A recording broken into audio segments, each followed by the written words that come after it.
Buenas tardes, Irene, buenas tardes a todos.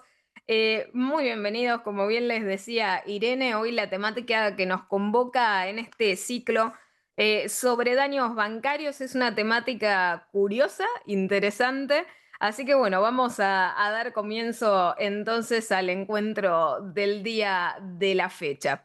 En lo que respecta a lo que vamos a estar tratando en el día de hoy, va a ser algo que muchas veces resulta esquivo, sobre todo desde la perspectiva de orden consumeril, porque pocas veces realmente se aborda la cuestión del fraude específicamente desde la perspectiva del consumidor como obviamente artífice y autor del mismo. Es decir, nosotros hemos compartido en el encuentro pasado las cuestiones relacionadas a las ciberestafas bancarias, más desde una perspectiva de orden tradicional consumeril. Así que en el día de la fecha lo que vamos a compartir es un tema que, como les digo, es bastante esquivo a nivel mismo de desarrollo doctrinal. Y ni hablar del enfoque casuístico. Así que bueno, vamos a arrancar esta Masterclass 2 del ciclo de daños bancarios con Microjuris Argentina sobre la temática del autofraude del consumidor, fenomenología oculta dañosa y su abordaje estratégico legal.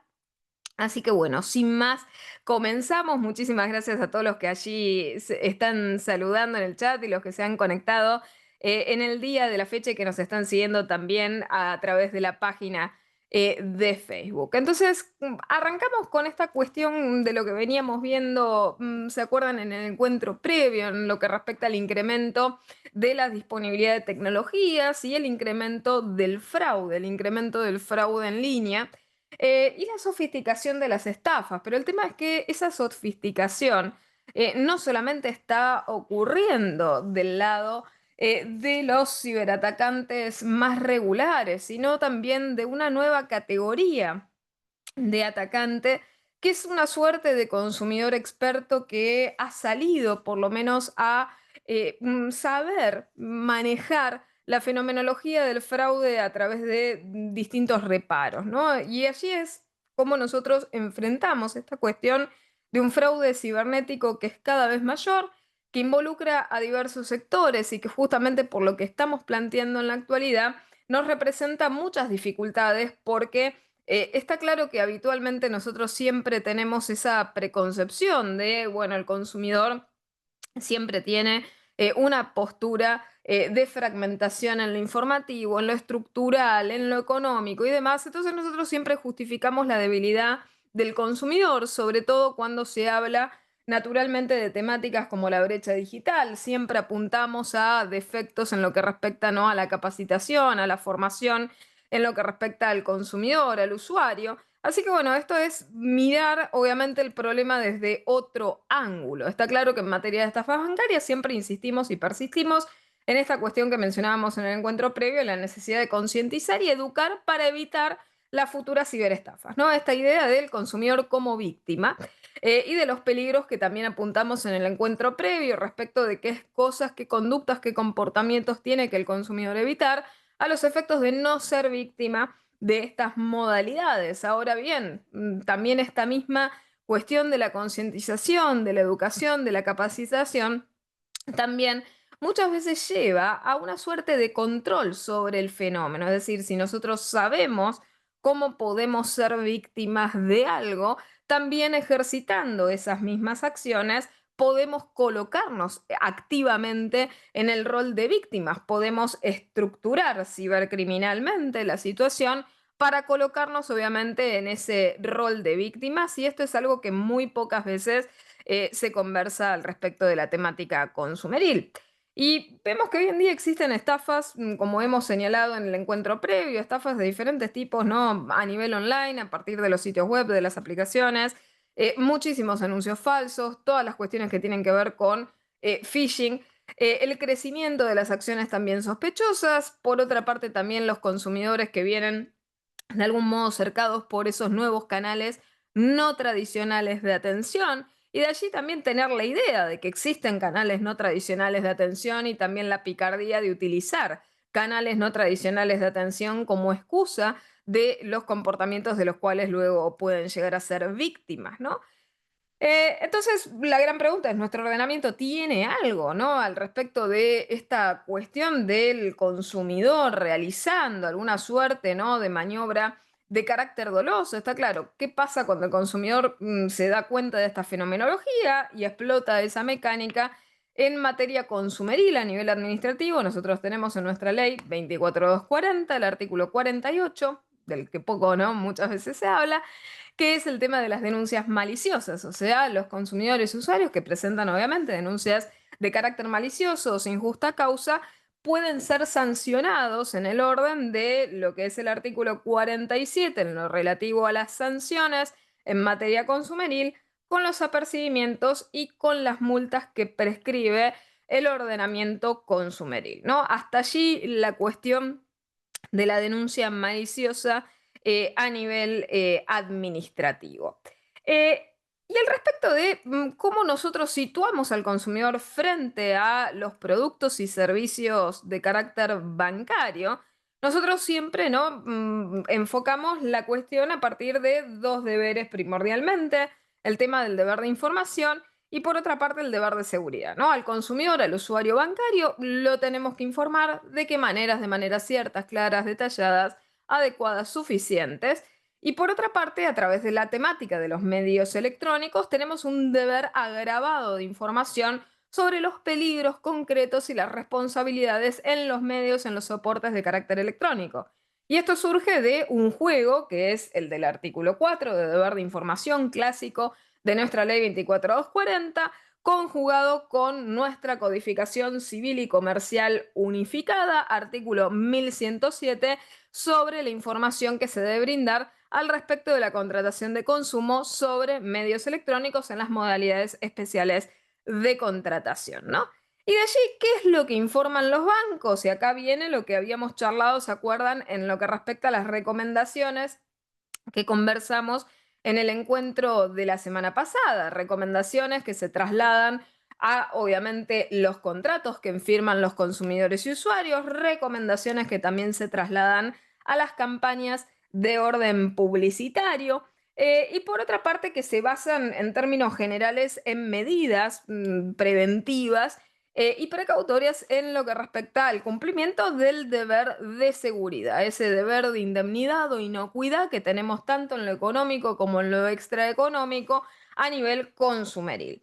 Entonces, ¿cuáles son habituales sugerencias que se realizan en esta materia? Y son las que habíamos comentado, ¿se acuerdan? La clase pasada, particularmente había hecho foco con las recomendaciones que estableció el BCRA en materia de estafas virtuales, y es lo que obviamente comentábamos, ¿no? Que las estafas virtuales varían, son cada vez más frecuentes, las modalidades cambian de manera habitual, por lo tanto esto se les recuerda a todos los usuarios del sistema bancario el adoptar buenas prácticas para la prevención de fraudes y para prevenir los robos de identidad, y el hecho justamente de la advertencia de que el banco jamás se comunica de manera directa con los clientes para solicitar datos personales de cualquier tipología, a través también de canales no tradicionales, no habituales.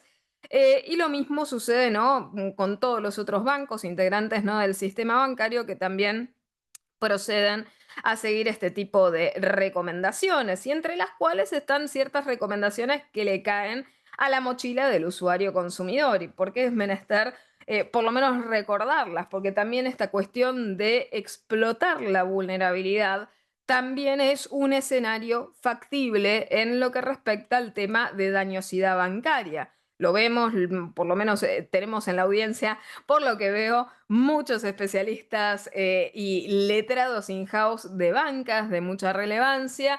Por lo tanto, es algo muy claro lo que les estoy comentando en relación al tema del fraude que se detecta, que se encuentra increyendo respecto de consumidores y usuarios que explotan obviamente el sistema. Entonces, ¿qué recomendaciones por contrario sensu se le dice a los usuarios, a los consumidores? No compartir la información personal, la información bancaria, no abrir enlaces maliciosos a través, obviamente, de canales de vías no solicitadas, Por otra parte, también ante los llamados telefónicos, llevar adelante y tener ciertas advertencias en lo que respecta a no obedecer ese tipo de instrucciones que tienen la única finalidad de extraer datos personales. Lo mismo, no responder mensajes que puedan ser sospechosos en los cuales muchas veces no tendenciosamente se le coloca al consumidor la cuestión de la verificación de alguna transacción presuntamente errada y el consumidor obviamente siguiendo esas instrucciones termina siendo defraudado, ¿no?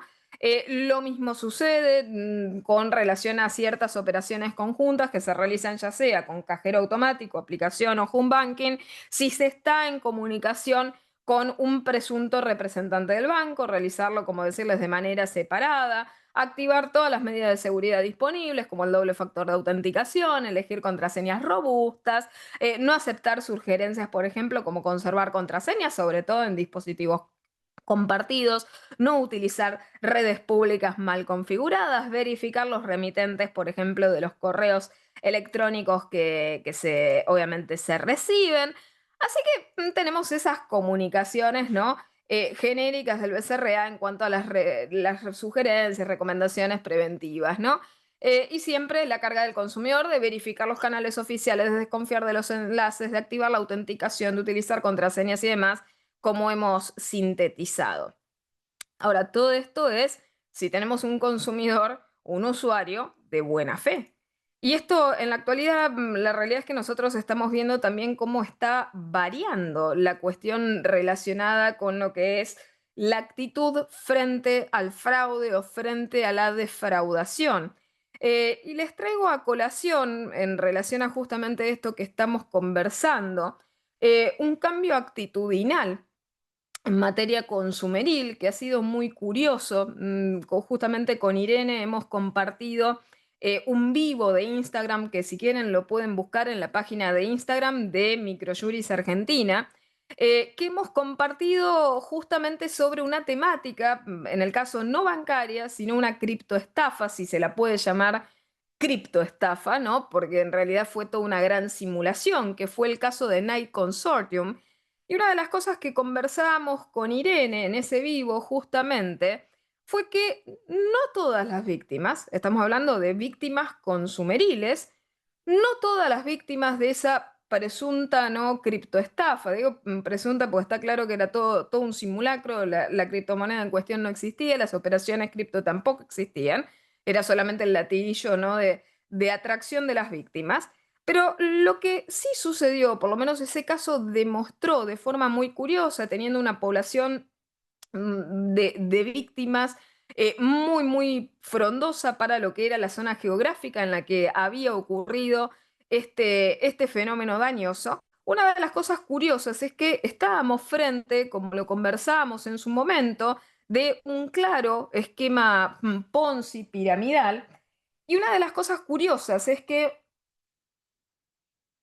en lo que respecta a las víctimas, varias de las víctimas, en declaraciones que fueron conocidas abiertamente de forma pública, a las cuales ustedes si quieren pueden buscar los periódicos y encontrarlas y toparse con ellas, o lo mismo con las emisiones de noticieros que hacían entrevistas a víctimas o llamaban telefónicamente, ¿no? a víctimas de este evento. Una de las cosas curiosas es que no todas las víctimas, y esto a diferencia, ¿no? de esta creencia muchas veces limitante que tenemos de que el consumidor no está siempre lo suficientemente educado, capacitado y demás, fue increíble oír de parte de muchas de las víctimas que eran víctimas de un esquema Ponzi, esquema piramidal, la conciencia de estar en un esquema piramidal y Ponzi y creer que la cuestión se trataba de un tema de timing, o sea, de temporalidad. Esto es, la gente cambió su conciencia frente a la idea de fraude, es decir, sabían conscientemente que estaban en un esquema piramidal o un esquema Ponzi en su caso, y que lo que hacían era quedarse allí mientras pudieran obtener ganancias para finalmente eyectarse con el tiempo correcto de ese barco que se estaba hundiendo para evitar las consecuencias dañosas que claramente sabían y podían prefigurar de esa estafa que se encontraba en curso. Por lo tanto, acá nos dio una cosa muy curiosa. De ese gran conglomerado de víctimas, algunas habrán sido víctimas de buena fe, consumidores, usuarios verdaderos de buena fe, genuinos, que frente al sistema desconocían lo que es un esquema Ponzi, un esquema piramidal, pero había tantas otras víctimas en las mismas condiciones, compartiendo la misma calidad, que sabían que estaban frente a una estafa, que no eludieron el hecho de participar en la misma y que entendían que podían obtener beneficios de esa estafa hasta un determinado momento. Por lo tanto, bueno, con Irene conversábamos graciosamente muchas veces la ilusión del control, tal vez la falta de conciencia final respecto de qué verdaderamente consiste, ¿no? Un esquema piramidal o Ponzi, porque en ellos no hay ganadores y está claro que ya no es una cuestión de timing porque nadie puede saber cuándo el Titanic se hunde. Por lo tanto, en ese sentido, ¿no? Muchos de los consumidores que tenían esta estrategia especulativa frente, ¿no?, al daño inminente, no lograron salvarse del daño porque les falló justamente eso que creían tener, que era el atributo del timing, ¿no? Y esto se los traigo solamente para que se comprenda esta cuestión de que está cambiando la conciencia al respecto del fraude, es decir, la población consumeril. Nosotros seguimos tratando a los consumidores y usuarios como inexpertos genéricos, pero ya hay una población bastante avanzada, hasta en materia de criptoestafas, que tiene el conocimiento de las dinámicas de estafas y dinámicas totalmente perniciosas y que creen domesticar o de alguna forma dominar el proceso de la estafa. Y a nivel bancario también está ocurriendo con el fenómeno del crecimiento del fraude. El fraude está creciendo, por un lado, porque tenemos una cantidad cada vez más exorbitante de ciberatacantes y de ciberdelincuentes, pero por otra parte también tenemos un fraude que se está incrementando por la falta de conciencia a nivel agencia de los usuarios, de los consumidores, respecto de la reprochabilidad del fraude. Ya la gente no tiene tanto temor a defraudar por medios electrónicos, la gente tampoco tiene tanta conciencia respecto de las consecuencias de participar en una defraudación por medios electrónicos. Y tampoco existe conciencia del castigo. ¿Por qué? Porque las teorizaciones sistémicas que nosotros tenemos vigentes en la actualidad tienden todas sistemáticamente a favorecer al consumidor o al usuario. Y esto lo digo como abogada consumerista, ¿sí? O sea, me he especializado en la temática de consumidor, por lo tanto, en lo que respecta al tema consumeril, no soy antagonista a los consumidores, a los usuarios, pero sí reconozco fácticamente el crecimiento de un fenómeno paralelo que hay que conducirlo de alguna manera. ¿Por qué? Porque la absorción de los daños sistémicos que está provocando este fenómeno paralelo pone en riesgo la protección del colectivo que verdaderamente necesita protección y tutela. Todo esto, ¿por qué? Porque estamos pagando ciegamente los daños de las manzanas podridas del cajón. Y ese es un problema muy, muy complejo, ¿no? Entonces, ¿qué pasa? Aquí una de las preguntas que uno se hace, ¿no? Frente a todas estas cuestiones de orden preventivo, porque la gran respuesta siempre es no se educa, no se concientiza lo suficiente a los consumidores y usuarios. Entonces la gran pregunta que uno se hace es, ¿qué sucede si nada de esto basta? Es decir, si la educación no basta. Si yo al consumidor lo capacito de manera adecuada y le inculco las medidas de seguridad necesarias, y a pesar de haber sido capacitado, no decide incorporarlas a sus comportamientos, debería responder por los daños que ocasiona la omisión de esos cuidados que yo ya he capacitado e informado de manera cierta, clara, adecuada, detallada, suficiente. Y aquí la gran pregunta es, está claro que no se debería, pero en términos generales siempre el sistema logra encontrar alguna suerte de hueco para responsabilizar obviamente al proveedor. Y esto porque creo que hay también una responsabilidad de orden estatal al respecto de qué es lo que se entiende por educación digital y quién es el responsable de llevar a cabo esa educación digital. Y que no es algo que recae en los hombros exclusivos de los proveedores, y esto por un motivo muy claro.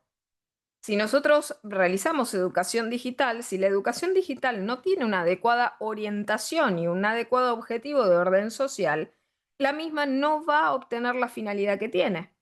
Nosotros podemos educar digitalmente solamente si hay conocimientos y cultura digital de base.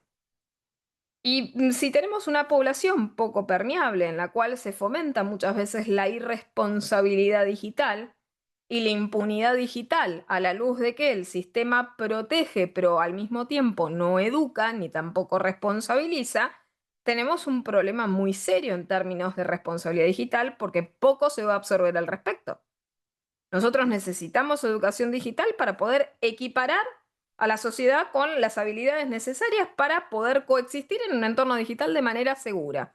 Nosotros tenemos que entender, justamente allí en el chat mencionaba, el problema de la privacidad, el problema de la ciberseguridad. Necesitamos entender esos problemas y necesitamos manejar de manera responsable estos puntos. ¿Por qué? Porque si nosotros no logramos educar y de alguna forma construir por encima de esa educación, la realidad es que los hábitos no tienen capacidad de permear deformando la conducta de los usuarios, ¿no? Y por otra parte también porque muchas veces que tenemos la reticencia del usuario. ¿Qué sucede en aquellos casos en los cuales la reticencia gana? ¿Cuántas veces? Es decir, porque ya a estas alturas, tomando en cuenta simplemente la temporalidad, estamos en el año 2025, creo que ninguno de los aquí asistentes, por ejemplo, podrían entender como curiosa la recomendación de tener una contraseña robusta. Pero sin perjuicio de ello, lo que sí tenemos es una persistencia social masiva a generar contraseñas inseguras. Aún a pesar de la contradicción, aún a pesar de la educación que se tenga al respecto, aún a pesar de que ya ese latiguillo educativo a nivel digital ya se haya gastado. Entonces aquí tenemos ya una cuestión de cuándo empezamos a asimilar determinados niveles de riesgos básicos en lo que respecta a productos y servicios tecnológicos básicos.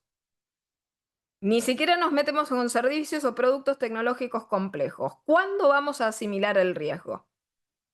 Porque en términos generales, en materia consumeril, muchas veces el riesgo está asociado con la cuestión del deber de información y nosotros damos por hechos que hay un montón de productos y servicios que no son inherentemente riesgosos. Por lo tanto, seguimos diciendo, las tecnologías son inherentemente riesgosas, pero ¿esto por qué?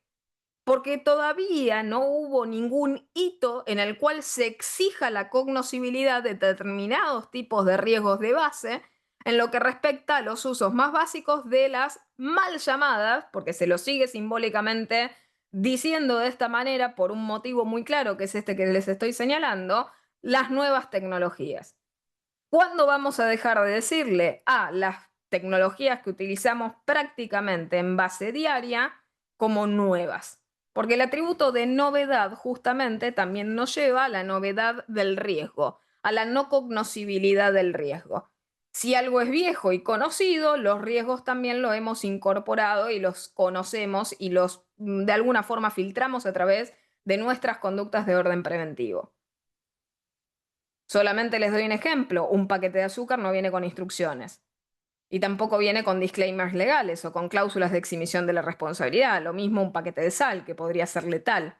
Entonces me estoy refiriendo a cuándo vamos a dejar que el consumidor se responsabilice por determinados tipos de autoconductas que naturalmente tiene que incorporar de forma indefectible. Y por otra parte, ¿qué pasa si en este sistema, sin educación adecuada, la picardía también gana?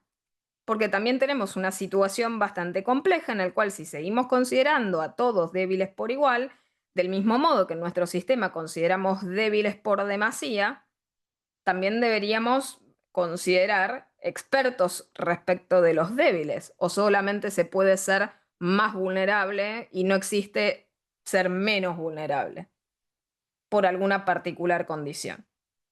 Y en el caso de la estafa de Nike Consortium, que justamente Irene amablemente, muchísimas gracias Irene, les pasó por allí en el chat, el vínculo, justamente teníamos ese fenómeno. Teníamos gente que tenían clarísima conciencia de que estaban en un esquema Ponzi. Tuvimos gente que dentro de ese esquema Ponzi trajo a otras personas, como buen esquema piramidal, atrajo a terceros a algo que ya sabía dañoso, para que participen y que salten a tiempo junto a ellos, obteniendo las ventajas al máximo que se pudieran de esa estafa, sin entender la gravedad de la estafa, la gravedad del objeto de lo que estaban realizando, la ilicitud de los hechos. Y esto es gente con capacidad de comprender consecuencias dañosas, ¿sí? Y entonces pasamos, ¿no?, a esta cuestión en materia de riesgos. ¿Cuándo es exigible jurídicamente, ¿no?, que un riesgo sea conocido? Y acá a nivel jurídico, ¿no?, un riesgo, ¿cuándo se vuelve jurídicamente exigible? Bueno, cuando la previsibilidad, la existencia, es de carácter significativo. Cuando nosotros ya tenemos identificado que la probabilidad de causación del daño es razonablemente esperada por todos y no es algo infrecuente o es algo excepcional. Del mismo modo que pensamos en las legítimas expectativas objetivadas de confianza hacia el otro lado, también lo tenemos que pensar hacia lo propio. Del mismo modo que esperamos que luego de lavarnos las manos alguien cierre el grifo, lo mismo deberíamos pensar al respecto de estas otras cuestiones. Allí voy de alguna manera respondiendo, esperen lo del chat, esperen que expando allí.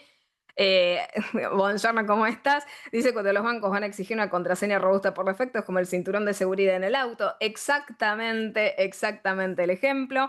Y la realidad es que nos falta todavía ese salto cualitativo para decir, bueno, los riesgos conocidos son estos, los que realmente debemos indemnizar son estos y los que tienen que ver con nuestro riesgo provecho son estos, ¿no?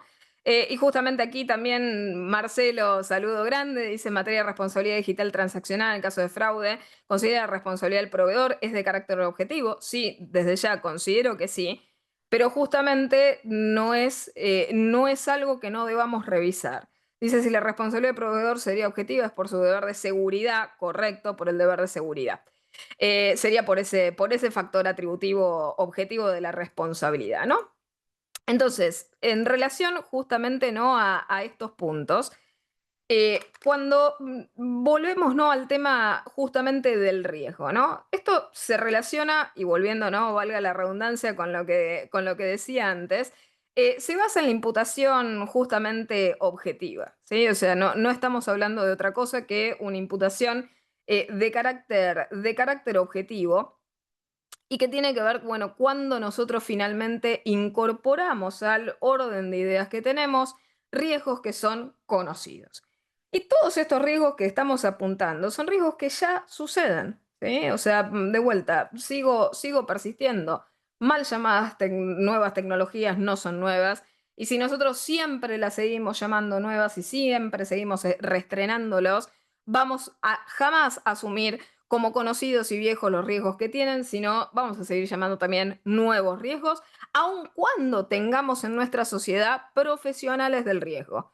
Y esto es lo que estamos viendo en la actualidad. Nosotros ya tenemos gente muy capaz que ha profesionalizado el riesgo.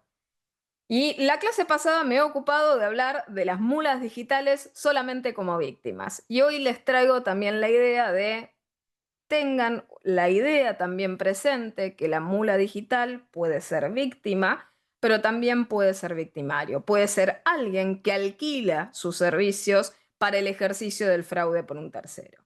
Por lo tanto, cuidado con el tema de la inocencia, ¿no?, per se de la mula digital, porque nosotros con, obviamente, cuestiones de orden económicos, estructurales, siempre vemos, ¿no?, a las mulas digitales en una situación de orden explotativo, pero no nos planteamos la posibilidad de la excepción de la existencia de mulas digitales que, por el contrario, financian y locan sus servicios, ¿no? Entonces, en materia de riesgo, volviendo, ¿no?, con esta cuestión, ¿no?, ciertos aspectos claves del riesgo. Previsibilidad del riesgo, en primer lugar, es previsible. ¿Es un riesgo relevante para el derecho? Clarísimo está, si no, no habría tantos especialistas bancarios aquí presentes en el día de la fecha. Está clarísimo que el riesgo es muy, muy relevante.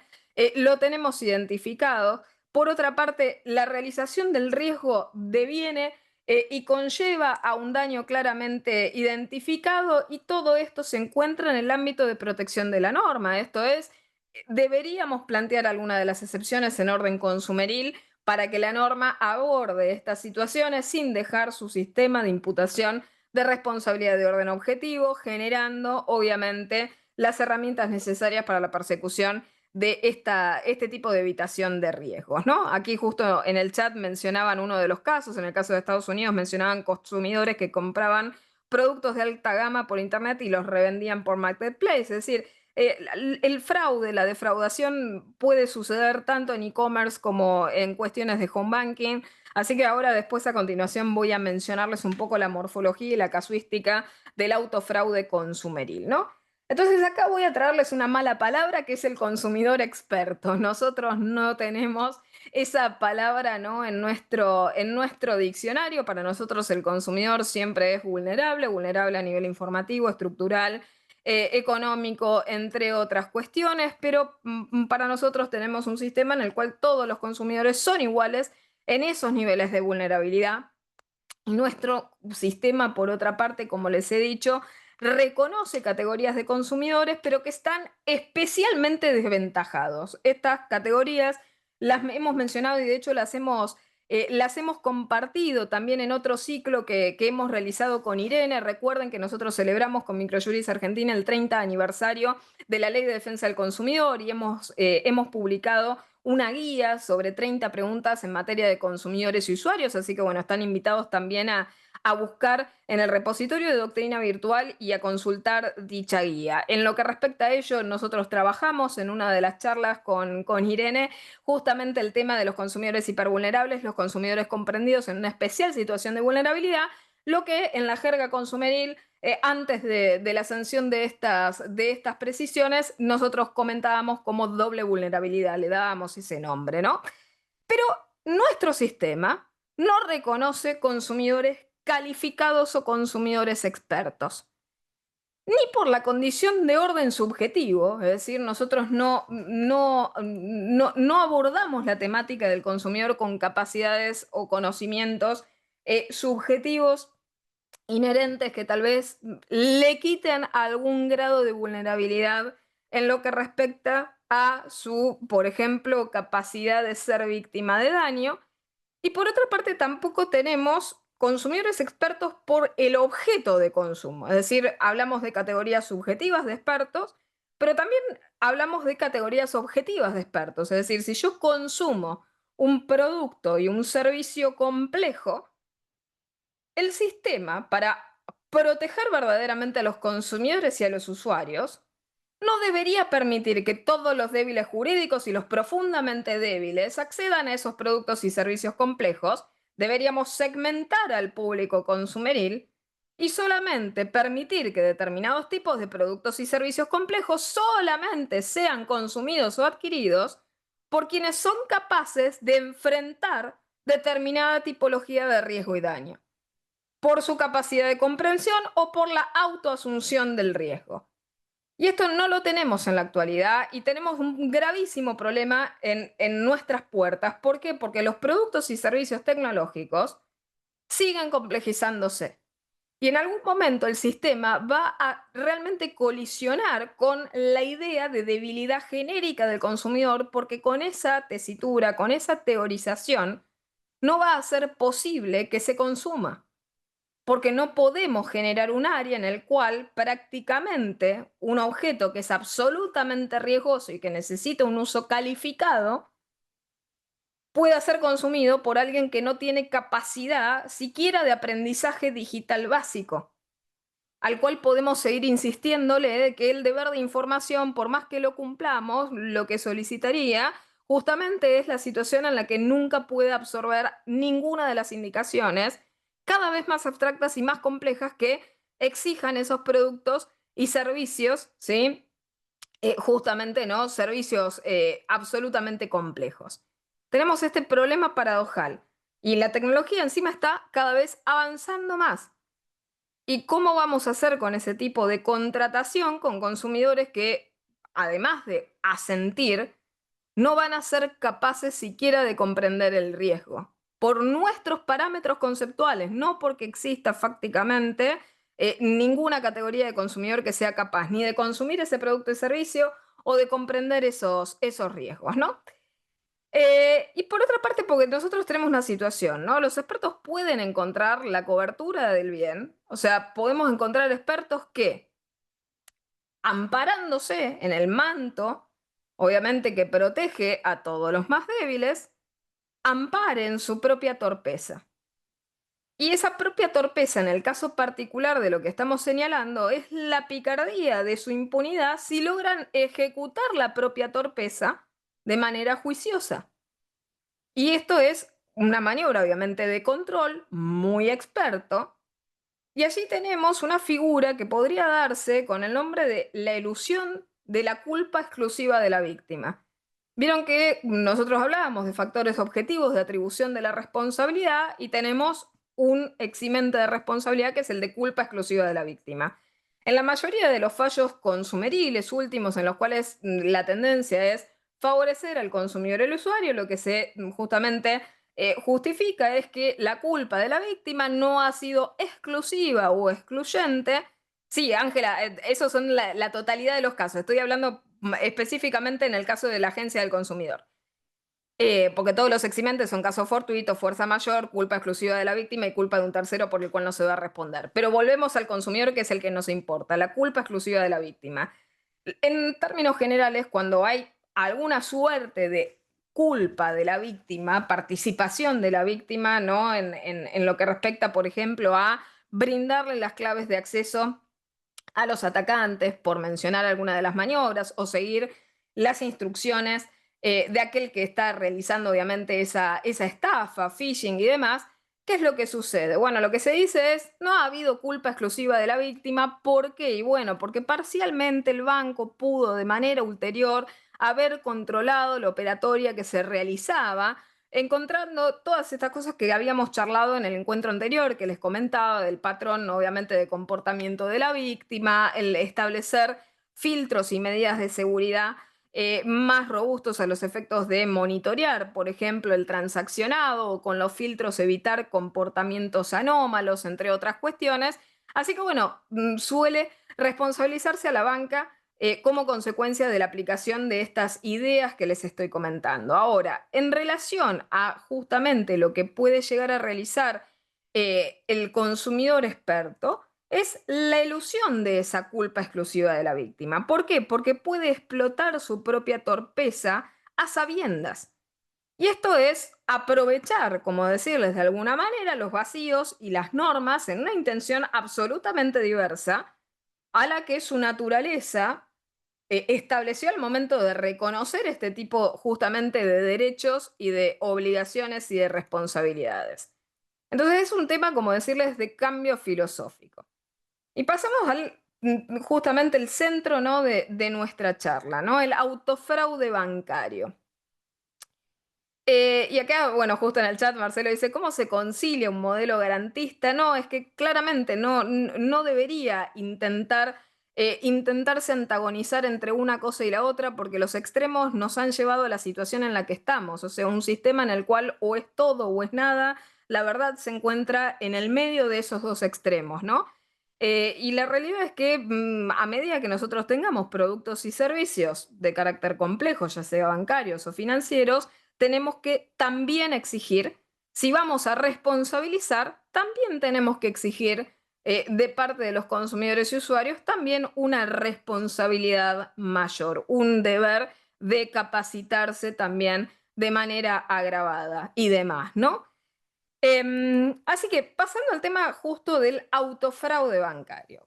¿Cómo surge? Bueno, surge obviamente de un consumidor, de un usuario de carácter experto que tiene en términos generales conocimientos avanzados, un pseudo manejo profesional del riesgo a nivel consumeril, a nivel ciberseguridad, también a nivel forense. Ojo, no es tampoco No es tampoco el caso en el que obviamente estoy basando la disertación del día de la fecha, tal vez la genérica.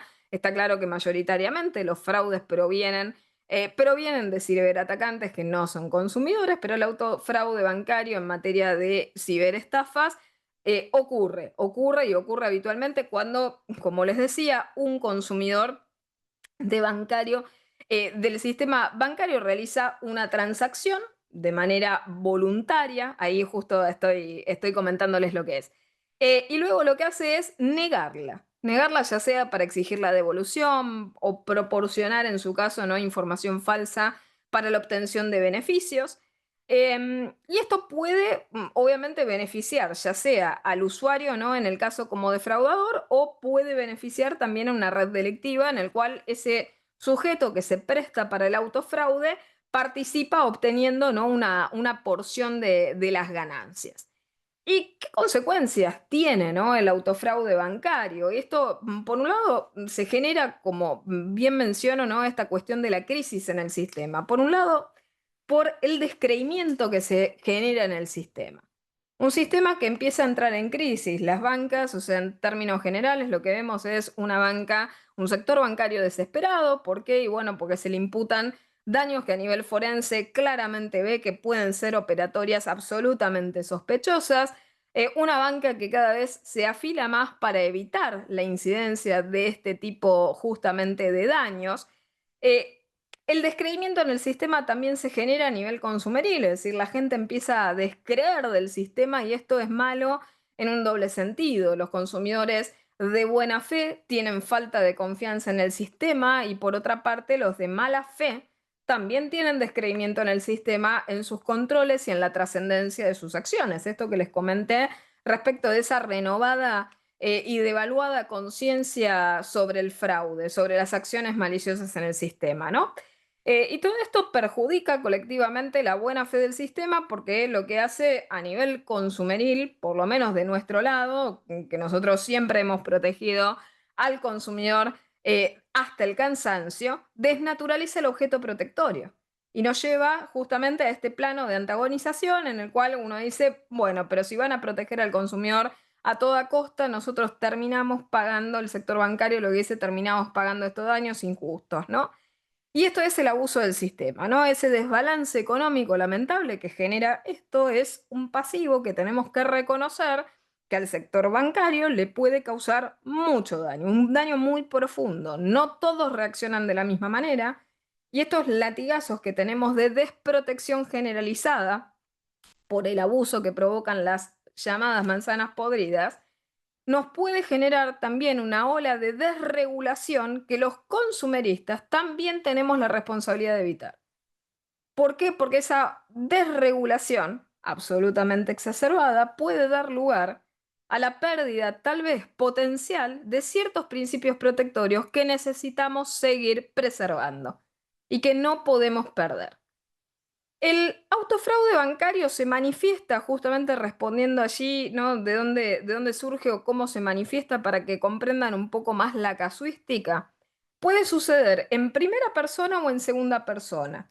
Cuando hablamos de autofraude en ciberestafas en primera persona, lo que hace es el propio usuario identificarse de manera incorrecta o proveer, en el caso, datos falsos para simular y obtener bienes, productos, servicios, dinero, etc. Entonces, en el caso del fraude de primera persona, es directamente el cliente, el consumidor, el usuario bancario, el que engaña de manera directa al banco.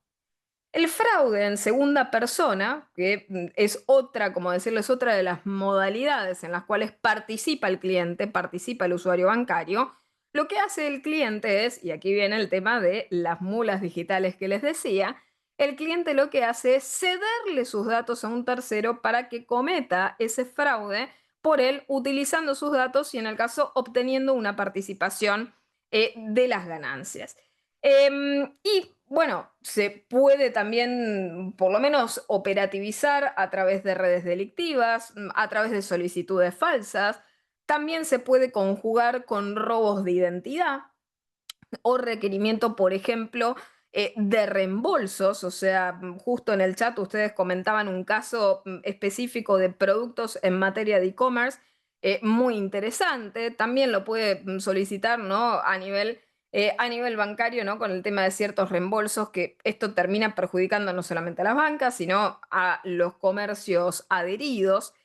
Em, y tenemos fraude que se manifiesta en muchos tipos de ciberestafas, o sea, a través de las aplicaciones, cuando se requieren las devoluciones de determinados cargos, cuando se realizan fraudes en los pagos, entre otras cuestiones. Y el impacto económico de lo que les estoy señalando tiene realmente un cráter bastante profundo. Nosotros estamos hablando de un fraude que tiene un impacto absolutamente colosal en las instituciones financieras, que se ramifica, como les decía, a los comercios adheridos, que se ramifica también a los clientes, porque pensemos en el efecto mariposa. Si nosotros tenemos comercios y tenemos banca perjudicada, los clientes y los consumidores de buena fe son los que terminan pagando los sobreprecios del sistema de lo que se tiene que absorber en materia de fraude.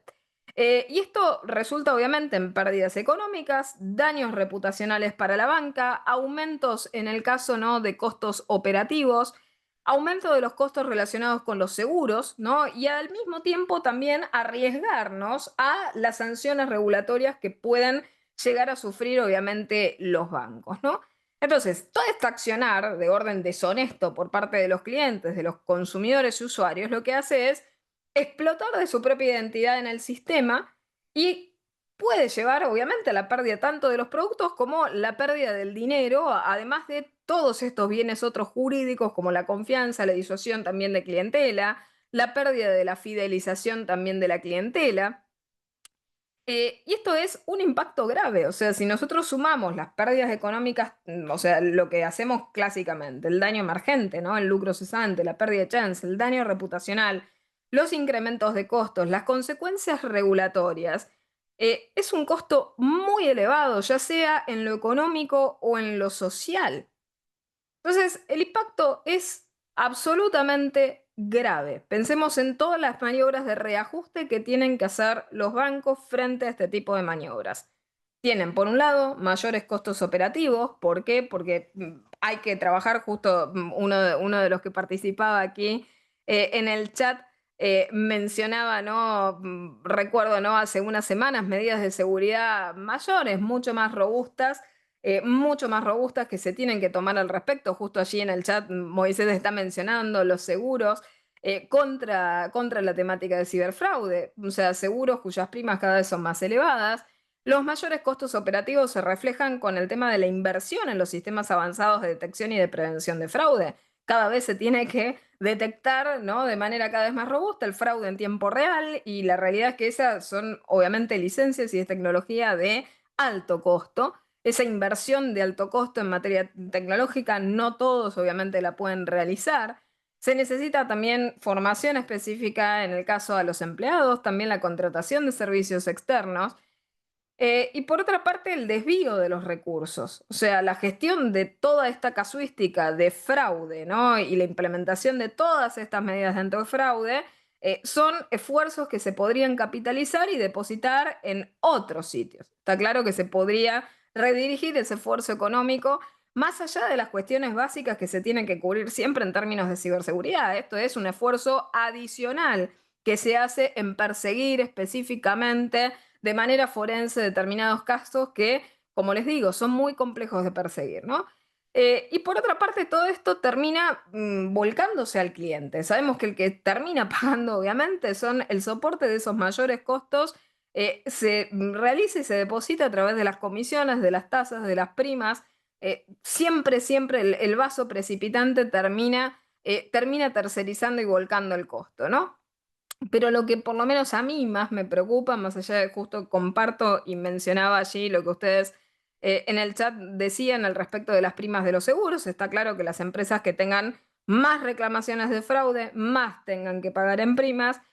Lo que más me preocupa a mí como abogada de consumo es la consecuencia reglamentaria y legal que puede tener un profundo impacto respecto del escrutinio regulatorio que nosotros tenemos hoy en día en la temática consumeril y entender todo lo que es, ¿no? La protección, la tuición consumeril como una cuestión sobreabundante y restrictiva, lo que justamente por la explotación antinatural de estos principios, terminaría quitándonos la protección que sí necesitamos de manera generalizada para los consumidores de buena fe.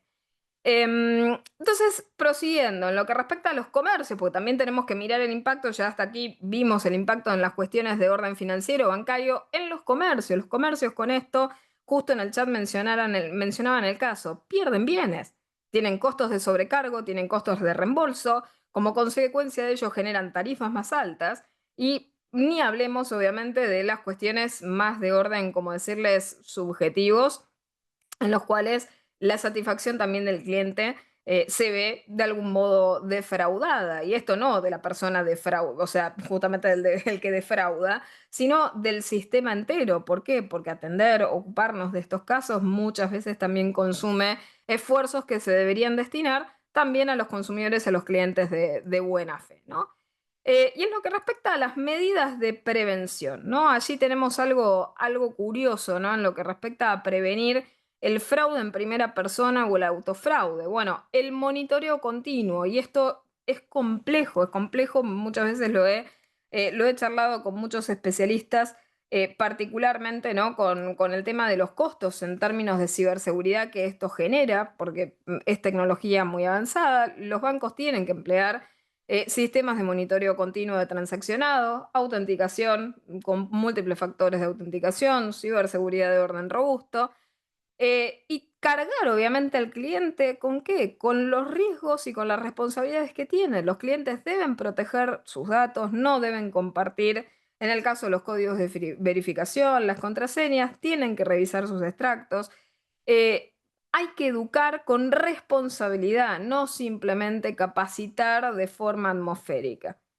Y el problema que también me preocupa profundamente en todo esto, más allá, ¿no? de la cuestión del consumidor y del banco, que el banco ya sabe lo que en definitiva tiene que realizar, ¿no? Aquí dicen en el chat, dice, al igual que en los casos de consumidores verdaderamente a la víctima, no se limitaría bastante si las entidades financieras potenciaran su ciberseguridad. El tema está hasta qué extremo logras potenciar la ciberseguridad con monitoreo prácticamente atómico en tiempo real, con una población atomizada de una cantidad de cientos de miles de consumidores. La pregunta es, ¿tenés capacidad de controlar el tráfico de manera tan atomizada?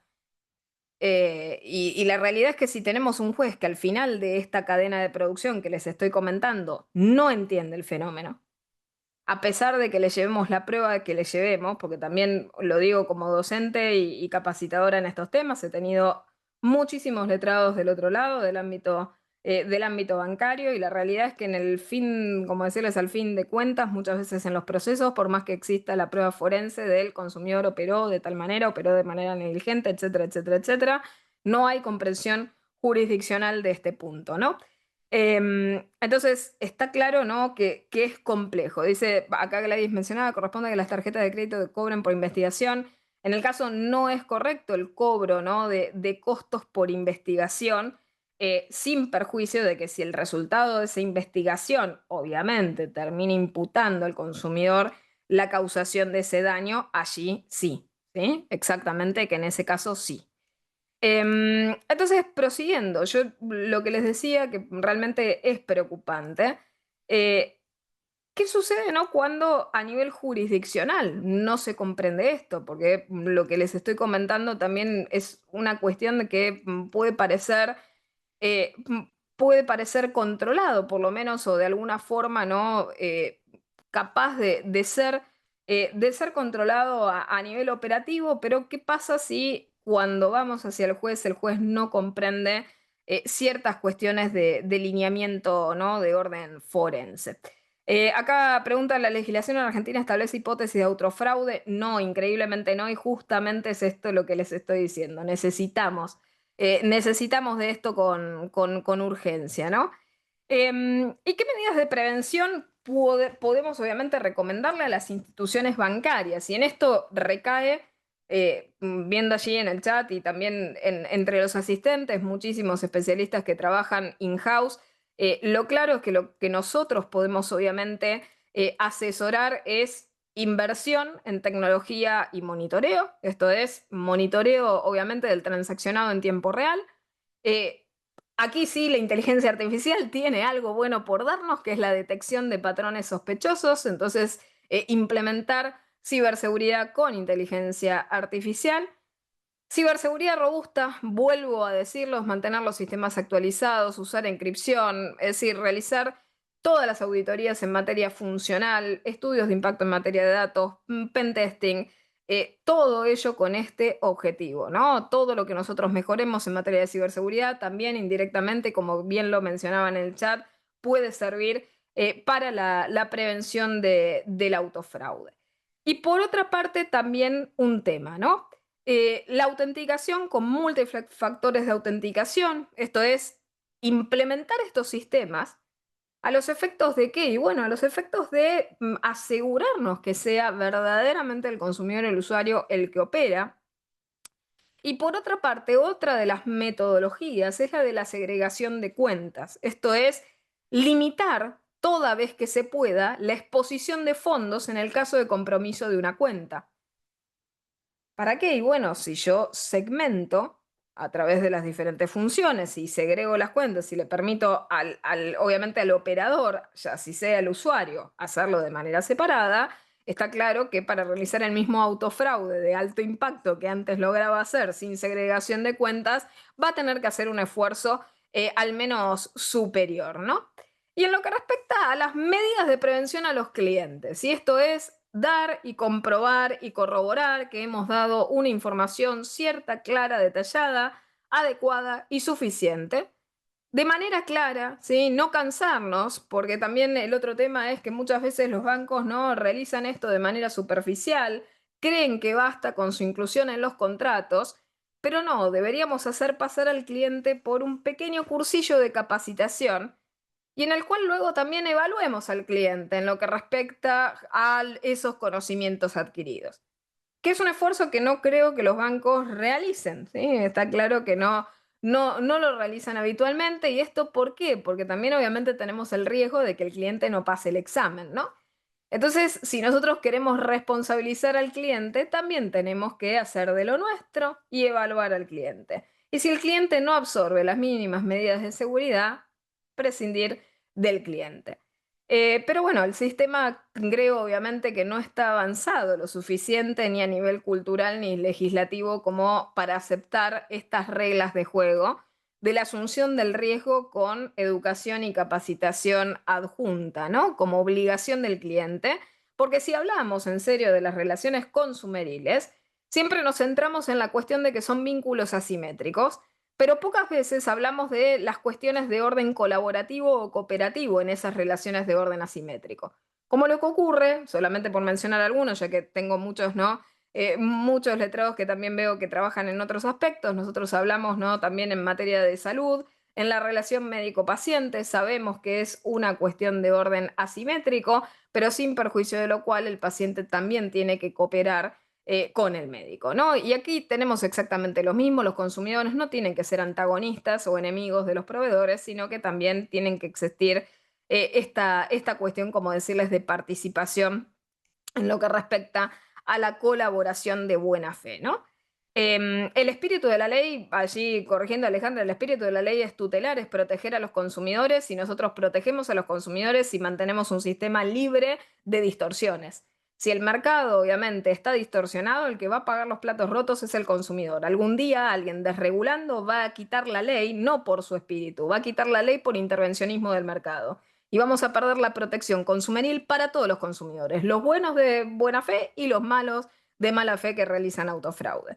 Entonces tenemos que empezar a actualizar porque más allá del espíritu de la norma, de la misma manera que el espíritu de la norma concibe consumidores que van hacia abajo con debilidad, también tenemos que concebir consumidores que van hacia arriba con tenacidad, expertise, profesionalidad, métier, etc. Sobre todo por el hecho tecnológico. La realidad es que estamos frente a productos y servicios tecnológicos y en el caso, por ejemplo, bancarios y financieros complejos, que nos tenemos que abstener de comercializar a consumidores, usuarios, ya sea regulares o hipervulnerables, porque esos no tienen la capacidad de comprensión o de dimensionamiento del riesgo que pueden sufrir como consecuencia de ello. Entonces tenemos que empezar de alguna forma, despabilarnos, porque más allá de lo que el legislador pudo haber entendido en alguna otra época en la cual estos productos y servicios no existían, es decir, estamos hablando de una ley consumeril que se gestó en una era, como decirles, casi previa a lo tecnológico. Prácticamente previa a lo tecnológico, hoy en día estamos realmente en otro escenario donde los productos y servicios que tenemos ya no son lineales, ya no es solamente la electricidad, el gas, el agua, los productos y servicios riesgosos domiciliarios que tenemos tantísimos otros. Y tenemos que empezar a cambiar un poco la cabeza porque si no vamos a hacer colapsar el sistema entero. Y lo que peor podemos perder para todos y lo que nadie en su sano juicio ni en el espíritu de la ley consumeril ha sido que todos se vean desprotegidos porque hemos tenido que cubrir neciamente protegiendo el espíritu de un legislador de los años 90, proteger justamente al sistema, también pagando innecesariamente daños que el sistema no tiene que absorber. Entonces a los clientes hay que educarlos, pero el cliente tiene un deber de colaboración y de cooperación de absorber esa educación. Y nosotros también tenemos que de alguna manera responsabilizar al cliente en esa educación y también nosotros tener de alguna forma, en el caso de los bancos, la responsabilidad de no aceptar cliente que no sea capacitable. Si el cliente no asume el cambio de contraseña, no asume la práctica de lo que tiene que hacer, no debería dársele el objeto riesgoso. Del mismo modo que si una persona falla una prueba de manejo, no se le da el registro. Nosotros tenemos un montón de previsiones reglamentarias por las cuales si la persona no resulta capacitable, no recibe la aptitud para poder realizar o utilizar ese producto o servicio, ¿no? Entonces, tenemos que concientizar en la protección de los datos personales, la creación de contraseñas seguras, la habilitación de las alertas bancarias, la revisión, por ejemplo, de monitoreo de lo que serían los movimientos, el responsabilizar en estas cuestiones no solicitadas, los enlaces sospechosos, la utilización del sentido común y la verificación, entre otras cuestiones de los dispositivos. Y simplemente, ¿no? Para ir cerrando esta charla, ¿no? ¿Por qué es tan necesario, ¿no? hablar de esta problemática? Bueno, en primer lugar, porque existe. No podemos tapar el sol con las manos, no podemos seguir con paradigmas jurídicos absolutos, negacionistas, de ningún lado, y lo digo como abogada consumeril. No podemos seguir con panoramas absolutamente negacionistas o oscurantistas. El consumidor, usuario, de la misma manera que las personas no siempre son buenas, el consumidor, el usuario, a veces no es bueno. Y de la misma manera es humano y también puede equivocar. El autofraude tiene efectos devastadores en el sistema como los que hemos abordado en el día de hoy, erosiona las bases hasta protectorias del sistema, la confianza, la credibilidad, obviamente, las instituciones de orden financiero o bancario, y lo peor aún, lo que para mí obviamente es el peor de los costos, es la corrosión en la confianza y la credibilidad del sistema tuitivo en materia de defensa consumeril. Coincido justo allí en el chat, ¿no? Mencionan varias cosas muy, muy importantes, ¿no? En relación al tema de los valores absolutos de verdad o mentira, y lo que decía Ángela también sobre la capacitación adecuada. ¿Y por qué lo señalo esto? Porque, por ejemplo, el público de adultos mayores, o de niños, niñas, adolescentes, o de personas en particulares situaciones de vulnerabilidad. Son esos los daños en los cuales tenemos que centrar nuestros esfuerzos de reparación. No puede ser que terminemos perdiendo la protección, por ejemplo, de los adultos mayores de ese público porque estamos saldando los daños de cualquiera. Y esto es, por ejemplo, adultos jóvenes y adultos activos o adultos mayores capacitados que explotando esa conciencia mutada del fraude realizan impunemente estas acciones. Y ahora se los voy a comentar con algunas cuestiones, ¿no? que también complementan esto que veníamos hablando de Nike Consortium, ¿no? Em, la defensa del consumidor tiene que persistir. Entonces, ¿qué es lo que nosotros tenemos, no? Si seguimos, ¿no? impávidos ante esta situación. Jueces y legisladores no están haciendo nada. Es decir, estamos viendo que el impacto es fuerte. ¿Por qué? Bueno, o vamos a perder, como les decía, en esta puja, vamos a perder la protección general. O por otra parte, la otra de las peores lecciones que podemos tener es que los impunes van a aprender finalmente que son impunes y que no tienen consecuencias financieras. Y la realidad es que esas consecuencias financieras tienen que empezar a aparecer, tiene que existir aquel que fue culpable de autofraude tener un daño a su historial crediticio. ¿O es solamente la gente sincera la que termina con informes crediticios, ¿no? dañosos? Por otra parte, restricción y cierre de cuentas. Si nosotros tenemos a alguien de autofraude, no lo dejamos seguir operando en el sistema, porque también es el efecto mariposa. Ese cliente sale de una institución bancaria y realiza autofraude en la que sigue. Y lo vemos habitualmente cuando tenemos casos, por ejemplo, de phishing, en los cuales hay mulas digitales. Muchas veces frenamos con una mano y la persistencia del evento sigue ocurriendo en esa institución, y si falla en esa institución va a otra y vuelve a hacer lo mismo. Entonces necesitamos verdadera conciencia sobre este fenómeno, aplicación de sanciones verdaderas a nivel penal, a nivel civil, en materia de daños. Y por otra parte, entender la sociedad en la que nosotros estamos, porque de la misma manera que me han dicho, ¿no?, que la intención, ¿no?, del legislador, de la norma era otra, la realidad es que la gente también ha cambiado y evolucionado. O sea, la comprensión ética, moral de las consecuencias del fraude en primera y en segunda persona cambió. Y hay muchísima gente que lo realiza o que reconoce haberlo realizado. No me gusta como muchos otros, ¿no?, que traen muchas estadísticas, ¿no?, a las charlas, pero búsquenlo, los números hablan y están publicados abiertamente. La gente reconoce activamente al menos haber realizado, por ejemplo, alguna vez anecdóticamente, autofraude con e-commerce o autofraude bancario. Hay una proporción muy significativa de personas que reconocen esto porque la conciencia respecto del fraude en estos ámbitos ha variado, sobre todo con la población más joven y los adultos jóvenes. Y este fenómeno se oculta, se esconde estadísticamente, porque nadie está saliendo a hablar de esto. Y no se incluye este riesgo en el riesgo provecho que sí tiene que ser cubierto por las entidades bancarias. Porque este es un riesgo provocado, es un riesgo causado por los consumidores y usuarios.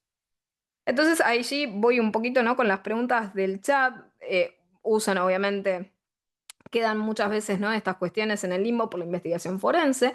No se investiga tanto lo suficiente como para descubrir el autofraude.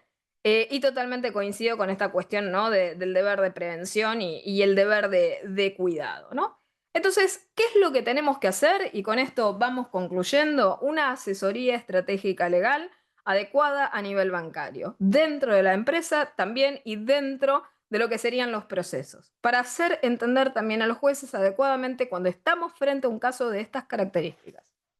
Si nosotros tenemos la comprobación forense, tener los mecanismos de comprobación de cumplimiento adecuado del deber de información, de capacitación del cliente, tener obviamente un consentimiento válido a esa información brindada en términos de ciberseguridad, tener también aplicados, implementados los mecanismos de actualización de dichos consentimientos, porque también nosotros muchas veces en el ámbito bancario, ¿no?, a veces no sucede esta cuestión de que se obtuvo el consentimiento pero no se lo actualizó nunca más. Y utilizar además de manera conjunta todos los mecanismos tecnológicos que tenemos a disposición, modelos, por ejemplo, avanzados en materia de ciberseguridad con el uso de inteligencia artificial para identificación de los fraudes, como decía antes, y tantas otras medidas de seguridad, como pueden ser estrategias técnicas de abordaje de la fenomenología del fraude puertas para adentro de los bancos, análisis de redes, implementaciones de tecnología, como lo puede ser el tema de tecnología blockchain en términos de trazabilidad, y también detección algorítmica de anomalías. O sea, de vuelta, utilizamos tanta inteligencia artificial para tantas cosas inútiles, podemos utilizarla por fin para algo útil, para algo que sirve en lo que respecta a la detección de patrones, ¿no? Y asegurarnos, obviamente, ¿no?, estrategias que sean adecuadas de abordaje en tiempo real, porque lo que nos importa es analizar e intervenir en tiempo real. Por otra parte, si nosotros establecemos un sistema de estas características y empezamos a distribuir un poco más las responsabilidades, podemos generar, por ejemplo, redes colaborativas de información en relación a estas cuestiones. ¿Y esto para qué? Para que el sistema esté advertido del fraude en este sector. Porque esa manzana podrida que complicó las cosas con una institución bancaria o financiera va a persistir en su conducta como medio de vida en otra. Por lo tanto, si no tenemos redes colaborativas de información en tiempo real sobre fraude, no vamos a evitar también que el sistema siga cayendo víctima de estas situaciones. Y después, por último, ¿no?, una cuestión que poco se habla también, que es el tema de RegTech, aplicar tecnología regulatoria, porque eso también es lo que nos está faltando, el tener cumplimiento regulatorio en tiempo real para adecuarnos, obviamente, a la normativa de manera lo más expedita posible. Y todo esto cerrando con una triada, que vuelvo a repetirla hasta el hartazgo, porque me la han escuchado en algunas ocasiones anteriores en clases especiales que dimos sobre esto. Hacer data governance, hacer data compliance y hacer ciberseguridad. Son las únicas cosas que nos puedan rescatar, obviamente, de estas fenomenologías. Así que, bueno, les agradezco inmensamente, como siempre, a todos los que nos han acompañado en el encuentro del día de la fecha. Muchísimas gracias también por todos los comentarios, las participaciones que han tenido en el chat. Y simplemente anunciarles la última clase, la tercera de este ciclo, la semana que viene, que vamos a estar charlando, también ahora volvemos con el consumidor, con el sobreendeudamiento, los daños por la ausencia de controles, historial crediticio y evaluación de riesgos, el abordaje legal del perfilamiento y del scoring bancario. Así que nos estaremos viendo entonces el lunes a las 16 horas. ¿Sí? Muchísimas gracias a todos, muchísimas gracias por sus comentarios. Irene, te doy la palabra. Gracias, Joana. Como siempre, buenísima la clase, excelente. Gracias a todos por la participación activa que tuvieron. Siempre es muy enriquecedor cuando hacen sus comentarios y consultas para enriquecer a todos la charla. Así que muchísimas gracias. Nos vemos el lunes que viene con esta tercera y última clase de este ciclo, pero creo que tenemos un ciclo más todavía pendiente, ¿no? Totalmente, Antes de fin de tenemos año. uno próximo. Solamente spoilearles el tema para que ya queden enganchados. Vamos a estar hablando sobre ciberinteligencia. Así que bueno, ya se estarán enterando de las novedades en el próximo encuentro.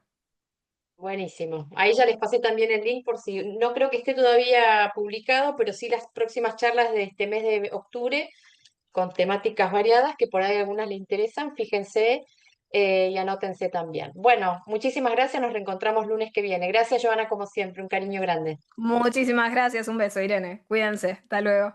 Chao, chao.